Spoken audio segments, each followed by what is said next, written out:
And the chairman of the National Lands Commission, Muhammad Swazuri, has defended the Commission's role in the payment of 1.5 billion shillings to a private firm as compensation for two public institutions built in Ruaraka, Nairobi County. Swazuri, who is likely to face prosecution over the compensation saga, claims Parliament had in 2012 okayed the payment and due diligence had been conducted before the first phase of payment to Francis Mburu was made. A fiery Swazuri insists no money was lost and has dared the investigative agencies to prosecute him if there was proof of culpability on his part. Let's take a listen. Came and paid what we think is the market in that area, 205 million per acre, 3.2 to be paid. We have paid only 1.5 billion. Shida ni nini? Kosa ni nini? Nani amebiwa pesa hapo? Nani amebiwa pesa? Where is this person who is invisible, that is the owner of the land? Where is he? I challenge you, bring that person here to come and bring his documents to show us that the land is his. We shall pay. Also, there's a perception that this commission in that building holds 100 billion in a safe. Anybody who comes, the commission just dishes out without due diligence. That one is not true. Many people think that the government has given us money we keep here. Billions, and we dish out. No. We don't handle any money, by the way. The acquiring body asks us to go and value. We tell them it is 100 million. They bring the money, it goes like that. It doesn't land us to give it to the other person, 100 million. That's all. So this story, that's a story that is there, that there's a saga, money has been stolen. How much money has been stolen? We have paid the person whom we think is the right person. There are 7 sources that have confirmed he is the rightful owner. What do you want us to do? What does somebody want us to do? Even the current parliament, the report that is there in parliament has also said, go and look at paragraph 21 and 22 of the report of the Departmental Committee on Lands that came out last week. Paragraph 21 and 22 is saying the land belongs to that person. Sasa kosa letu ni nini?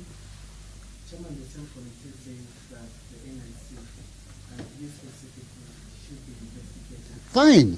We don't. That's why I'm saying during the investigation we shall tell you what I've told you. There's nothing to hide. Yeah, even them, after looking at what we have said, they say the land belongs to that person. So what is this investigation? Let it come out. An investigation is not murder, that we're going to be killed. No, we are ready. We are ready. Please let them come and investigate us. They were not hiding anything. All the records are there. I'm not going to be murdered because I'm being investigated. I'm not hiding it. I'm here. So anybody who wants to come and get me, come and get me. We shall give you the facts the way I've told you. I've spoken without even documents. I'll give you documents. Document 1 is this. Document 1, 2 is this. Just like we did when we were in front of Parliament, in front of Senate, in front of ACC. So where is the saga? Just because people have said that people call the uncross, then we have to carry a cross which is not even there. You carry a cross when it is there. There is the cross. What do you do? So where is the saga about? What is the saga about? So we are ready to defend ourselves anywhere on this land. Even if you want us to go to The Hague, we shall go and defend ourselves because we have all the facts. Due diligence has been done. Kama mtu hajui, tafadhali msiseme maneno ambayo hamyajui. We are here, public body, we give information. Hapana kusema maneno tu ambayo hayana mwelekeo. Nikikuuliza document, wengine wanasema I was paid 400 million. 400 million. Hakuna. 400 million zitatoka wapi na pesa zilienda kwa mwenyewe? Leo tunadili na Isiolo. Hapana, leo ni Isiolo. Sitaki, ngoja governor. Hayo mengine sikatai, nawaambia tu nikimaliza leo hapa njoni ofisini for public interest. Hapana, sitaki. No. Hapana, mimi nimewaita kwa sababu ya Isiolo. Sikuwaita kwa sababu maswali mengine. Hakuna. Hao wazee mtawaweka hapa paka lini? Hakuna. Sasa hao wanakataa sasa. Sio mimi. Yes. What else do you want? Na nimewaambia baada ya hapa njoni kwangu. Hakuna hiyo. Njoni kwangu ofisini. I'm ready. I think we are through. No more questions. Sawa. Haya.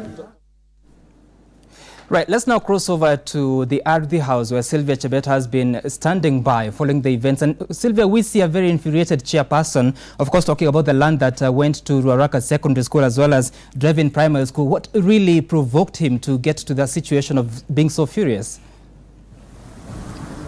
Well, Gituko, as you've always heard, land issues are very emotive. This was quite a display of that adage that land issues are quite emotive.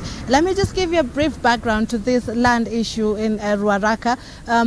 Mr. Harrison Mwema wrote a complaint to the Lands Committee that there were alleging irregularities in the compensation process for that land that Ruaraka High School and Drive-In Primary School sits on, and therefore the committee did its own inquiry, and after that they made recommendations saying that Mr. Muhammad Swazuri be held personally responsible for that, and they're saying here that he acted contrary to the Constitution for irresponsible financial management, for recommending the payment of 1.5 billion as payment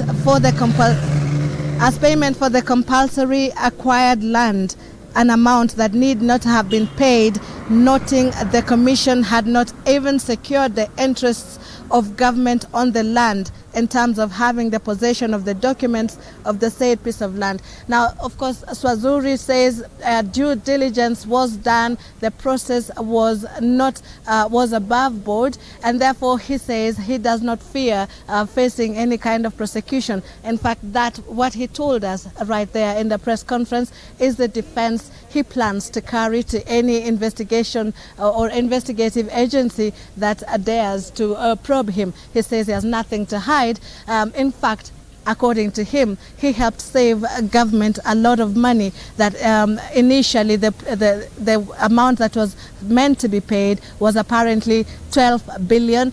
His commission has valued the land or the property at 3.2 billion. Of course, he says that was quite that shows what the kind of work they did, that they did proper market valuation and therefore came to a price that was way below what had initially been recommended for payment to African Imports and Exports and Hewlands company, which he says is the rightful owner and has been determined by seven sources. So according to Swazuri, the due diligence was done, and therefore this process, this is basically what he says, sort of monkey business. There is no case for him to answer, and if there is, then that's the defense he's going to carry forward.